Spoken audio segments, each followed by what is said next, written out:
Welcome to Cord Cutting This Week, episode number 28. The show where I give you my opinion on some of the biggest cord cutting stories from the past week. Now, this is just my opinion on what I think are some of the biggest stories. If you want to learn more about these stories, down in the show notes are links to full details about each story. And as always, though, make sure to visit cordcuttersnews.com for daily news, tips, tricks, and how-to guides all about the world of cord cutting.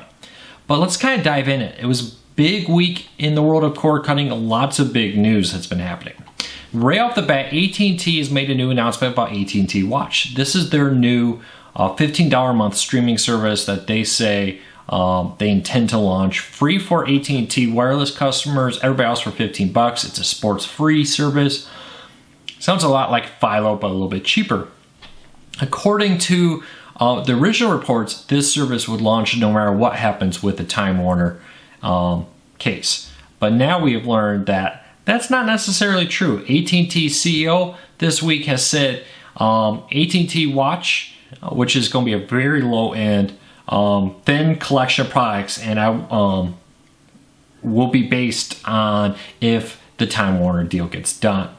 Paraphrasing that real quick. So basically, this is a very low-end product meant to be one step down from DIRECTV Now. It's not going to replace DIRECTV Now's bundles. It's meant for the very low-end users, and it sounds like it's going to be primarily built off of Time Warner channels, which makes sense since AT&T owns those channels. They won't need to pay anyone else for the rights to have those channels. AT&T did say also, hey, well, we intend to throw a few extra things on top of that. This is a pretty big change, and it makes you wonder if they're trying to kind of, maybe tweak the case a little bit, like, hey, public opinion, get behind the Time Warner merger so you can get this $15 a month service. But it also makes sense. If you don't own the content, you have to pay for it, which raises the cost of the service and may make a $15 a month service that they intended to launch no longer feasible. So we'll have to wait and see what they do with this. But it does sound like AT&T, which had initially reported they were intending to do it in the next few weeks. Well, it's been a few weeks, hasn't happened, is now waiting for the AT&T Time Warner case to go through. The DOJ is suing to block it because they asked AT&T to sell off certain assets to lower their market share before the Department of Justice would approve this. And as of today, AT&T has been unwilling to do that. So keep an eye on this. If AT&T does successfully launch a $15 streaming service, add in Philo being out there, that would really put some pressure on AT&T to get out there or other partners to go and take on AT&T, to get out there and offer their own low price option in order to stay competitive. We'll have to wait and see what happens with this, but price wars have started. The question is, who's going to win them? All right, let's keep going. Next up is DIRECTV Now is soon going to be adding this is a very DIRECTV Now AT&T heavy week. They had a ton of news, so let's just get that out of the way right now. DIRECTV Now, now this was announced earlier, but we didn't really cover it. Kind of slipped in between some of the news articles we covered, so I wanted to come back and address this. But DIRECTV Now will soon be adding a paid DVR version and pay-per-view events. Now, this has been rumored for a while, but we have some confirmed details. $10 a month for 100 hours of DVR and DIRECTV Now. So it's what we've been speculating for some time. A free 20 hours. Everybody at DIRECTV Now gets 20 hours. If you want to spend more, you can get 100 hours of DVR. I'm not sure if that's 100 additional hours, bringing it up to 120, or if it's going to be 100 in total, so 80 additional hours. But that will be happening. It has been confirmed by AT&T that is one of their goals. The other goal that AT&T intends to launch is pay-per-view events. Sling TV's been doing this. Amazon's been doing this recently. And it's a great way to bring in additional revenue. Hopefully everything keeps growing for them so that they keep their prices low. Some people are going to feel nickel and dimed by this. That's kind of the balance here a lot of streaming services are facing. How do you balance revenue and not nickel and diming you? You want choices, right? A la carte this is kind of a la carte. Hey, you want additional storage? You can do that. If you are not somebody who's going to use 100 hours of DVR and you primarily want DIRECTV Now for live sports and maybe every now and then recording the occasional game, that's not a bad way to go, to give you the control over what you watch, when you watch it, and how you watch it. Other people are kind of like, hey, I feel nickeled and dimed. Where's the balance here? I feel like, hey, I pay for the service. Now you want me to pay for this and pay for that and, extra streams and this and that. And it does raise the question, what's the balance point? At what point will AT&T nickel and dime too far and maybe push a lot of people away because they feel like they're being nickel and dimed? Or, do they push away people who may like the idea that, hey, I don't have a family, so only 2 streams is perfect. I don't DVR a lot of shows. I primarily watch the news and sports live. So 20 hours is all I need. Where is that balance? And I think a lot of services are struggling to find that. Some services have taken the tactic that we'll just raise our price and go a little bit higher and we'll bundle everything in.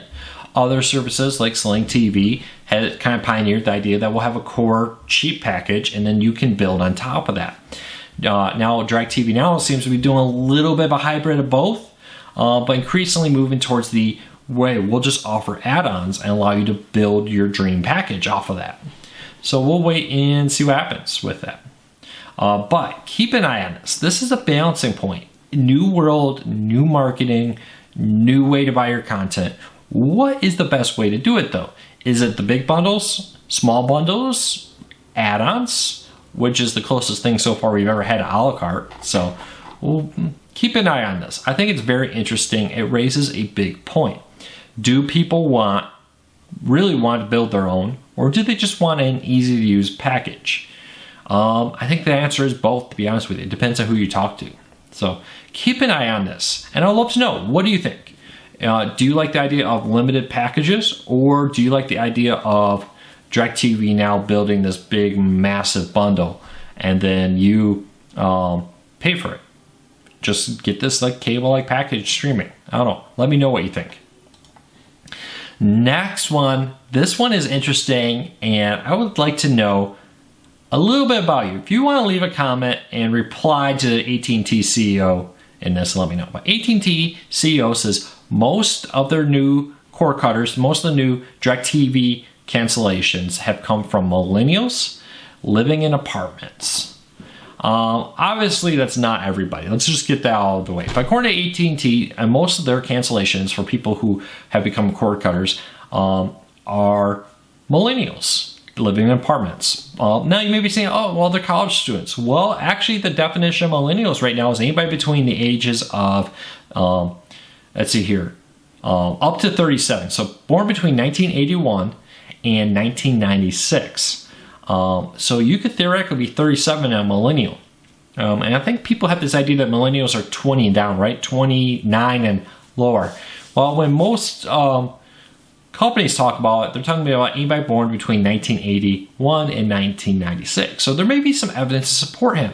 There are studies that say that most people, when they really make the jump to cord cutting, a move is a big part of that. They moved into a new place, and instead of just transferring their service, they cancel it. With the average age of home buyer right now between 31 and 32, I've seen some reports now, some people show me that says maybe 33 is the age right now for average first-time homeowner. It could make sense that a lot of millennials, now that they're in their young 30s, are buying homes, and as they move at home, new expenses, higher costs, they're just making the decision to say, hey, this may not be that cable TV thing, we're going to dump that and just go streaming to save some money. The other part here is that cord cutters are aging. You may be in your 40s, but hey, those millennials are right on your heels. In the next couple years, millennials are going to be in their 40s, which is very awkward to think. I think people really have this mindset that a millennial is like 24 in their mom's basement, right? Well, that's like the youngest possible demographic of a millennial right now, according to how people define it within the business world. So this is going to be interesting. Millennials are aging, and some of them are getting gray hairs. They have kids. They have homes now. I think that's going to be really an impactful changing point for the world of streaming. Is it true? millennials are higher or far more likely to become cord cutters than somebody in their 60s. With that said, there are a lot of cord cutters in their 60s, 70s, and heck, even in their 80s as they're on fixed income. Maybe as cord cutting really accelerate, or as the aging continues to go and millennials continue to grow, that cord cutting will keep happening faster. I don't know. What I want to know from you though is how many of you are, you don't have to give me your age, 35 and over, or 40 and over. You just say, hey, I'm over 40, I own a home, I'm a cord cutter, we did in the last year. I'd love to know, when did you cut the cord? Roughly, what age bracket are you in? And, what made you become a cord cutter? Was a move a part of it? Did you decide to make the big change when you moved and decided not to go through the process of hooking up your home? Let me know. I'd love to know what your response is to this story. He probably has a point here. A lot of DIRECTV Now subscribers cancel maybe because they're in an apartment. That could be a big part of it. But let me know. Leave a comment. Hit that thumbs up. I want to know, what was your thoughts of the biggest stories of the past week? What do you think about AT&T's $15 service? DIRECTV Now's DVR packages? AT&T CEO saying, hey, millennials are mostly cord cutters and they're mostly living in apartments. Leave me a comment. I want to know what you think. All right, hey, thanks everybody for watching every week. I really appreciate your support. Viewership is growing and I'm very grateful. Hey, and also check us out every Wednesday, 8 p.m. Eastern, right here on YouTube for our weekly cord cutting Q&A, where I do my best to answer your cord cutting related questions and help you get the most out of your cord cutting experience. I'll see you next week.